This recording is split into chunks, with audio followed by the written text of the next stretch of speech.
Et alors, nous y revoilà. Hop, je... Hop là. Nous y revoilà. Donc, juste en face donc, de Aleph. Aleph que j'avais mis d'ailleurs dans la galerie carrée de la Villa Arson. Galerie assez emblématique de la Villa Arson. Beaucoup d'expositions importantes. En tout cas, c'est un espace remarquable. Donc, c'est une, vous l'avez vu, hein, c'est une grande galerie carrée. Dans le centre d'art, qui est aussi un espace important, on va dire. En tout cas, c'est l'espace d'exposition de la Villa Arson. Qui n'est pas forcément le plus intéressant à investir, du coup, parce que c'est déjà un peu un cube blanc. Et je vous avoue que j'en ai pas fait non plus un accrochage folichon. En tout cas, voilà, l'exposition bête. Bête, ça veut dire la maison. Donc là, vous voyez tous les artistes qui sont présents. Donc là, on a un peu plus d'artistes que pour Aleph, qui présentait juste les dessins de Aziz. Euh, alors, le temps des polygones, c'est un jeu exposition dans lequel j'ai invité à peu près une vingtaine d'artistes. Euh, voilà, beaucoup d'amis, des rencontres aussi. Mais ça, je vous en parlerai au fur et à mesure. Donc, bête, ça signifie la maison et ça induit en fait des problématiques sur l'habitat, sur habiter un territoire, une architecture, un paysage, euh, des problématiques, la nature aussi, donc des problématiques environnementales, ça peut être aussi habiter un corps. Euh, donc, donc là, on a une sélection d'artistes qui évoquent un peu toutes ces choses-là. On commence d'ailleurs avec Hugo Ernest Dutel dans son travail de photographie de l'époque de la Villa Arson, où il avait proposé notamment cette photographie d'un interphone sans nom, comme un interphone fantôme. Voilà, c'est un espace à prendre, à occuper, espace libre. Euh, Ici, une pièce une, une peinture, je crois que c'est un mix de matériaux de Brice Delplanque. Et alors d'ailleurs, je vais aller vérifier tout de suite parce que j'attendais quand même bête pour pas trop charger non plus la lettre A. Euh, Avec ce jeu, j'ai maquetté un bouquin. Voilà, parce que je ne m'ennuie jamais. Moi, je suis toujours sur plein de projets en même temps. Et du coup, voilà, il y a un jeu, il faut qu'il y ait un livre, des t-shirts, des goodies. Euh, voilà, blague à part. Pourquoi j'ai fait un bouquin? Parce que j'avais pas forcément les compétences techniques d'introduire la médiation au jeu.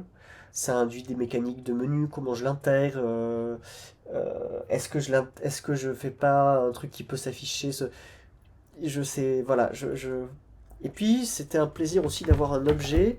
Et dans le cadre d'une exposition, ça faisait aussi sens, dans le sens où on a le jeu, il n'y a pas de cartel. Voilà, moi j'aime bien aussi les expos, il n'y a pas de cartel, c'est un parti pris qui existe. Notamment au Bel Ordinaire, où j'étais en service civique l'année dernière. C'est un lieu où ils ne mettent pas de cartel. Ils préfèrent donner des feuilles de salle. Bon, là, c'est une énorme feuille de salle, c'est même plutôt un catalogue. Et donc, dans ce catalogue, en fait, figure, hop là, je vais y arriver, des chapitres, voilà,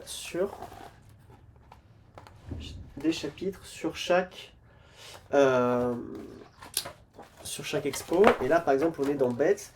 Et donc, en fait, on a toutes les images et surtout, on a tous les cartels. C'est-à-dire, on a le nom de la pièce, le nom de l'artiste, la technique, la taille quand elle m'a été donnée, parce qu'évidemment, sur des photos de peinture, je ne peux pas venir mesurer quelle taille est fait. Et l'année de production. Et là, en l'occurrence, la pièce de Brice qui devrait être sur le début, si je me trompe pas. Huile et fusain sur toile, voilà, c'est ça. C'est de la peinture et du fusain. Ok. Alors. Donc voilà. Donc pardon. Voilà, une manière de se renseigner, c'est de passer par le catalogue. Évidemment, vous ne l'avez pas. Il faudra venir la voir en exposition, cette exposition, se balader pour pouvoir aussi consulter. Bref, je vais vous faire quand même un petit tour.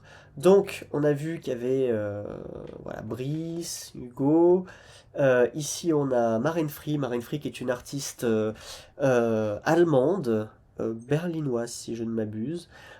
qui, avant de venir en échange en Erasmus à la Villa Arson, était hôtesse de l'air, qui peut-être a repris d'ailleurs son métier, ou enfin, j'ai pas tous les détails, mais en tout cas, cette photographie et les autres montages photographiques qu'elle a fait s'inspirent de son travail d'hôtesse de l'air et de scènes d'hôtesse de l'air. Alors, hop. On a également les peintures de Solène Lestage, qui est une artiste bordelaise qui, elle, traite de la nature, de notre rapport à la nature, mais aussi de la nature comme illusoire, fantasmée, notamment par le jeu vidéo. C'est une grande amatrice du jeu Guild Wars. Donc ici on a un Brice Delplanque qui lui a un travail vraiment très... il a des atomes crochus avec le design graphique qu'il assume totalement, et lui il va construire des images comme on construit une page pour la faire très courte. Donc il va pas hésiter à... Donc là il utilise par exemple des transferts, des motifs qui sont tramés, voilà, il va utiliser des trames, il va utiliser parfois du texte aussi. Donc il y a vraiment ce rapport au monde de l'édition. Ici, on a une sculpture numérique de Alizé Armé, voilà, artiste numérique. Euh, Enfin, pas que numérique d'ailleurs, elle a tout un rapport à l'environnement, aux questions des écosystèmes. Voilà, très, très très bien le travail de Alizé Armé. Je vais avancer un peu. Ici, Ryan Yasminé. Non, en fait, je vais revenir là.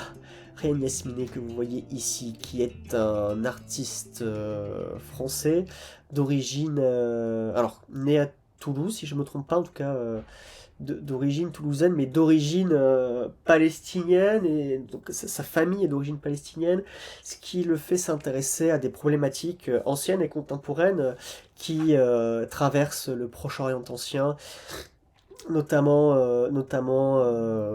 la Mésopotamie. Moi, c'est quelqu'un avec qui j'ai eu beaucoup de discussions sur les mythologies sumériennes, tout ça, tout ça. À côté de lui, un autoportrait, donc là on est sur deux autoportraits, donc de Ryan Yasminé et de Pavlos Ioannidis, un artiste chypriote qui était étudiant, qui est diplômé de la ville à Arson, euh, et qui lui, je crois qu'il est vraiment parti dans un travail assumé queer, euh, qui pour moi, voilà, n'est pas forcément enfin, j'ai pas forcément très convaincu par ce genre d'étiquette, mais en tout cas c'est un travail voilà, qui est très sur des questions d'identité, de personnalité, de représentation de soi-même, et aussi je trouve un peu de sentiment. Donc là on a quelque chose un peu, une espèce d'autoportrait. Pour moi c'est quelque chose de... Pour moi, ça m'évoque quand même quelque chose de très... sur cette pièce-là, hein, je parle pas du reste du travail, mais sur cette pièce-là, moi, ça m'évoque quand même quelque chose de très, très mystique, presque un peu existentiel. Et qui va très bien d'ailleurs avec le travail de Ryan Yasmine, justement. Et c'est ce qui est intéressant dans le fait de pouvoir accrocher des pièces de différents artistes dans un espace, c'est qu'au final, on crée des rencontres qui, sur le papier, voilà, n'appartiendraient pas au même mouvement, et pourtant, on trouve des corrélations. La musique qu'il y a là-haut, qui est diffusée par cette sphère, c'est une musique de Anacron. Bon, on parlera de Anacron plus tard. Ça, c'est une peinture de moi. Je ne me présenterai pas, en tout cas pas tout de suite. Solène Lestage qui fait également des photographies numériques. Voilà, on avance encore Solène Lestage, toujours très présente dans cette exposition. Zach Cagiou, tiens, Zach Cagiou. Je vais prendre le... Parce que j'ai juste un mot sur lequel je suis pas sûr.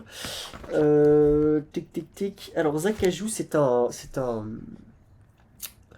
un artiste, alors si je me trompe pas, il est français, d'origine marocaine, mais du coup, donc, sa famille étant plutôt juive, marocaine, il a tout un lien particulier avec des problématiques liées à la culture, à la religion juive, et à ses variantes, et aux communautés notamment qui en découlent, et notamment les complexités un peu géopolitiques qui peuvent se passer autour de ces communautés-là, notamment en Israël. Et cette peinture-là en particulier raconte Tuc, tuc, tuc. Ah, ça.